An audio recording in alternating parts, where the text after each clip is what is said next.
నమస్తే. మనతో పాటు కార్పొరేట్ హేమ ఉన్నారు. కాంగ్రెస్ మినిస్టర్స్ మాగంటి సునీత మీద చేసిన కామెంట్స్ గురించి తెలుసు. మేడం నమస్తే. నమస్తే అండి. ఆల్రెడీ మీరు చూసే ఉంటారు. ఒక మీటింగ్లో మాగంటి సునీత గారు బాగా ఎమోషనల్ అయ్యారు.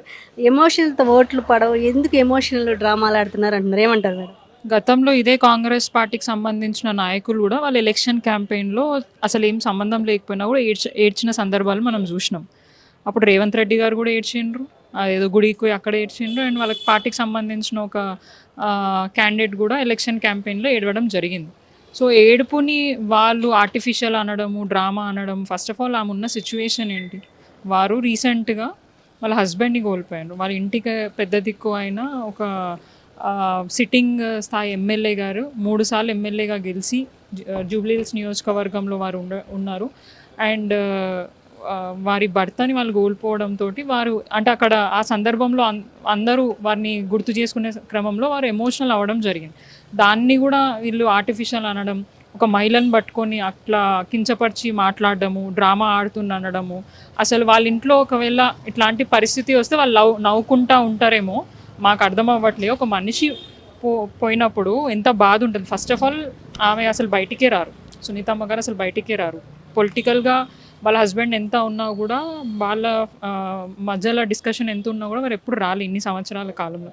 కానీ అనుకోకుండా వచ్చిన ఎలక్షన్స్ దాంట్లో నిరంతరం ప్రజల గురించి వారు ఎప్పుడు గోపీనాథ్ గారు వాళ్ళ వైఫ్కి చెప్తారు కాబట్టి వారి ఆశయాలను ముందుకు తీసుకెళ్ళడానికి ఈరోజు ముందుకొచ్చి జూబ్లీహిల్స్ ప్రజల గురించి పోరాటం చేస్తామనంటే మంత్రులు ఓడిపోతారని భయంతో నిన్న మనం ఒక మీటింగ్ కూడా చూడడం జరిగింది. బూత్ స్థాయి లెవెల్ మీటింగ్ కేటీఆర్ గారు హరీష్ రావు గారు కేటీఆర్ గారు పెడితే ఎంతోమంది వేలలో బీఆర్ఎస్ పార్టీకి సంబంధించిన వాళ్ళందరూ వచ్చి ఆ మీటింగ్ అటెండ్ అయితే దాన్ని ఓర్వలేక ఓడిపోతున్నారన్న భయంతో అండ్ ఈవెన్ అదే కాకుండా దొంగ ఓట్లు కూడా సృష్టించి ఇక్కడ గెలవాలని ఎన్నో చిల్లర ప్రయత్నాలు చేస్తున్నారు. దీన్ని ప్రజలు గమనిస్తున్నారు. డెఫినెట్గా వారికి బుద్ధి చెప్పే విధంగా కూడా ఈ రిజల్ట్ ఉంటుంది. ఇట్లాంటి చిల్లర స్టేట్మెంట్స్ ఇచ్చే ముందు మీ ఇంట్లో కూడా ఆడపిల్లలు ఉంటారు, మీ ఇంట్లో కూడా ఇట్లాంటి సిచ్యువేషన్స్ వస్తాయి. వచ్చినప్పుడు ఎదుటోళ్ళు ఎట్లా కమెంట్ చేస్తారో అన్నది కూడా ఆలోచించుకోవాలి. చుట్టుపక్కల మహిళలు ఉన్నారు, మరి మాట్లాడేటప్పుడు పక్కన విజయలక్ష్మి మేయర్ గారు ఉన్నారు. మరి వాళ్ళది ఈ స్టేట్మెంట్స్ని యాక్సెప్ట్ చేస్తారేమో మరి నాకు తెలీదు. ఒక మహిళగా వారు ఎంత దుఃఖంలో ఉన్నారో ప్రతి ఒక్కరికి తెలుసు. అండ్ మేము ఎలక్షన్ క్యాంపెయినింగ్కి వెళ్ళిన ప్రతి చోట్ల వారి దుఃఖాన్ని హోల్డ్ చేసుకొని ప్రజలకి ధైర్యాన్ని నింపుతుంటే ఎంత ఏమంటారు బాధతోని వాళ్ళు ప్రచారం చేస్తున్నారు. ఆమెకున్న ఎందుకంటే 3 పిల్లలు, వారిని చూసుకోవాలి, ఇప్పుడు నియోజకవర్గ ప్రజల బాధ్యతని చూసుకోవాలి. ఆమె మీద చాలా బరువు ఉంది. సో ఆ బరువు అన్నిటినీ కూడా హోల్డ్ చేసుకొని నవ్వుతూ ప్రజల మధ్యలో తిరుగుతున్న ఆమె పట్ల ఇట్లాంటి వ్యాఖ్యలు చేయడం నిజంగా వాళ్ళ విఘ్నతకే వదిలేసేయాలి. అంటే ఇది ఒక్కటే కాదు, గతంలో కూడా చాలా సందర్భాలలో ఇట్లాంటి ఎన్నో చిల్లర వ్యాఖ్యలు చేయడం జరిగింది. ఒకటి వాళ్ళకి భయం. అండ్ మనం రీసెంట్గా చూసినాము, చిన్న పిల్లలైన వాళ్ళ పిల్లలు వాళ్ళ అమ్మ గెలుపు కోసం తిరుగుతుంటే వారి మీద అండ్ క్యాండిడేట్ అయిన సునీతమ్మ గారి మీద ఇల్లీగల్ కేసు పెట్టి ఇప్పుడు వాళ్ళని ఇబ్బంది పెట్టడం చేస్తుంది. ఇప్పుడు వాళ్ళు చేసే చిల్లర తప్పులకి వీరు క్యాంపెయినింగ్ చేస్తుంటే ఆ భయంతో ఎక్కడ ఓడిపోతామన్న భయంతో వారు ఇట్లాంటి కేసులు పెట్టి ఇబ్బంది పెట్టే ప్రయత్నం చేస్తున్నారు. అండ్ మోర్ ఓవర్ సింపతి అని అంటున్నారు. మేము ప్రజల దగ్గరికి వెళ్ళిన ప్రతి చోట్ల మరి సింపతి చూపించట్లే, గోపీనాథ్ గారి మీద ప్రేమ చూపిస్తున్నారు. 3 టర్మ్స్ ఒక ఎమ్మెల్యేగా నియోజకవర్గాన్ని అభివృద్ధి చేసిన తర్వాత ప్రజల అంటే ఒక ఫ్యామిలీ లాగా మమ్మల్ని అందరినీ ట్రీట్ చేసిండ్రు. ఎప్పటికప్పుడు కలుస్తుండే, అభివృద్ధి చేస్తుండే అని ప్రజలు మాకు చెప్తుంటే అరే ఎంత గొప్పగా గోపీనాథ్ గారు వారి నియోజకవర్గ ప్రజల్ని ఆదరించిండ్రు అనేది మాకు క్లియర్గా కనిపిస్తుంది. ఇప్పుడు నేనేమో సీతాఫల్ మండి అండి, నాకు జూబ్లీహిల్స్ గురించి ఐడియా ఉండదు. కానీ ఈరోజు సునీతమ్మ గారితో ఇంటింటికి వెళ్ళిన ప్రతి దగ్గర ప్రతి ఇంటికి వెళ్ళినా కూడా గోపీనాథ్ గారి ఏదంటే గుర్తుంది. పండగల టైంలో వారు చేసే ప్రోగ్రామ్స్కి సంబంధించిన గిఫ్ట్సే కానివ్వండి, లేదంటే గవర్నమెంట్ పరంగా వారికి వచ్చే స్కీమ్సే కానీ అవన్నీ వారు చూపించడం జరుగుతుంది. సో ఇంత ఆదరణ చూసే వరకు వారు ఓర్వలేక కాంగ్రెస్ నాయకులు ఇలాంటి చిల్లర వ్యాఖ్యలు చేయడం అనేది నిజంగా సిగ్గుచేటు. ఒక మహిళ పట్ల, అది కూడా ఎన్నో నెలలు కూడా కాలే వాళ్ళ హస్బెండ్ని కోల్పోయి ఇట్లాంటి చిల్లర స్టేట్మెంట్స్ చేసి వాళ్ళ గౌరవాన్ని తగ్గించుకునే విధంగా కూడా వాళ్ళు చేస్తున్నారు. ప్రజలు ఖచ్చితంగా బుద్ధి చెప్తారు. రానున్న రోజుల్లో డెఫినెట్గా ఏదైతే రిజల్ట్ ఉందో గట్టి రిజల్టే ఇస్తారు. బీఆర్ఎస్ పార్టీని గెలిపిస్తారు, కాంగ్రెస్కి బుద్ధి చెప్తారు. ఎట్లా మాగంటి గోపీనాథ్ గారి పథకాలే గెలిపిస్తాయా లేక కాంగ్రెస్కు దాదాపు లేడీస్ ఓట్ బ్యాంక్ చాలా ఉందన్నారు, ఎట్లా కాంగ్రెస్ మీద లేడీస్ ఎగరెస్ట్గా ఉన్నారు, ఆ ఓట్లు పడే అవకాశం ఉందా? ఇప్పుడు ఒకసారి మనం డైరెక్ట్గా వెళ్దాం లైవ్గా. కాంగ్రెస్కి మహిళల ఓట్లు ఎన్ని పడతాయి ఏంటిది అనేది మనమే ర్యాండమ్గా ఒక 10 మందిని అడుగుదాం. అసలు కాంగ్రెస్ పార్టీ ఏం చేసింది మహిళలకి? ఒక ఫ్రీ బస్ ఒక్కడే సరిపోతుందా మహిళలకి? 2500 మెయిన్ ఎజెండా ఏం చెప్పారు? మహిళలను కోటీశ్వరులను చేస్తా అన్నారు. ఎక్కడ కోటీశ్వరులను చేసిందో ఈ 20 నెలల కాలంలో ఒకసారి పోయి చూద్దాం. వాళ్ళంతటా వాళ్ళు సంపాదించుకొని మిడిల్ క్లాస్ ఫ్యామిలీ ఇల్లు కట్టుకొని ఉంటే కూడా అక్రమంగా కట్టినారని చెప్పేసి బుల్డోజర్ తీసుకోవాలి అదే మహిళలను రోడ్డు మీదకి తీసుకొని వచ్చి ఇల్లు లేకుండా చేసిన కాంగ్రెస్ వాళ్ళు వీళ్ళు మహిళలను కోటీశ్వరం చేస్తారంట.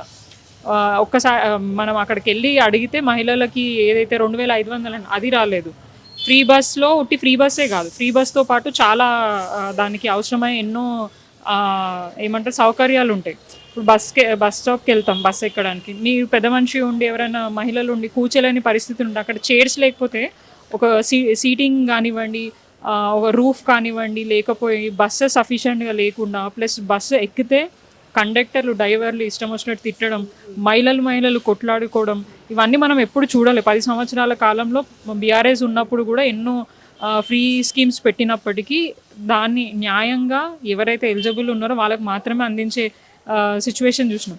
కానీ ఇప్పుడు వారు వచ్చిన తర్వాత ఇప్పటిదాకా ఎటువంటి అభివృద్ధి చేయకపోగా గతంలో చేసిన కేసీఆర్ గారు అభివృద్ధిని కూడా ఆనవాళ్ళు లేకుండా చేస్తానంటున్నారు. కానీ అదే ఆనవాళ్ళలో వీళ్ళు మళ్ళా పేర్లు మార్చి మా స్కీమ్స్ అని ఇస్తున్నారు. ఇప్పుడు 2 BHK కేసీఆర్ గారు కట్టించిండ్రు, అప్పుడేమో నాణ్యత లేదు, క్వాలిటీ లేదు, ఇది దీంట్లో ఎవరు ఉండరు అది ఇదని మాట్లాడిండ్రు. అదే 2 BHK ఇప్పుడు ఇంద్రమ్మ ఇల్లు అయింది.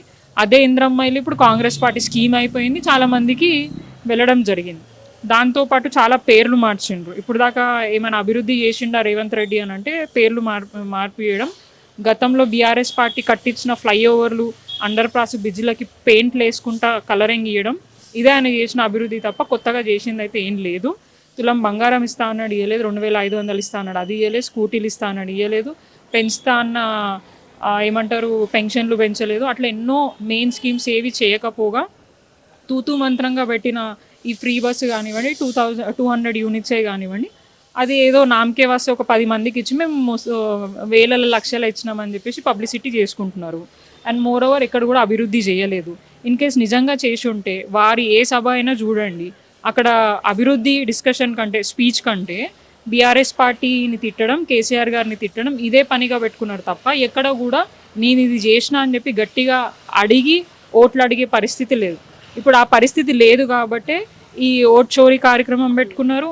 మహిళల మీద నెగిటివ్ కమెంట్స్ స్టేట్మెంట్స్ ఇవ్వడం పెట్టుకున్నారు. అట్లనే వాళ్ళ మీద ఇల్లీగల్ కేసులు పెట్టడం, అంటే భయపెట్టించి చిల్లరగా మాట్లాడి ఇట్లా వాళ్ళ మనోభావాన్ని మనోధైర్యాన్ని దెబ్బతీసే విధంగా మాట్లాడే ప్రయత్నం చేస్తున్నారు. ఏదేం చేసినా కూడా జూబ్లీహిల్స్ ప్రజలు బీఆర్ఎస్ వైపు, సునీతమ్మ గారి వైపే ఉన్నారు. డెఫినెట్గా చెప్పుతోని కొట్టే విధంగా కాంగ్రెస్ పార్టీకి మంచి రిజల్టే ఇస్తారని చెప్పేసి మా అయితే గట్టి నమ్మకం.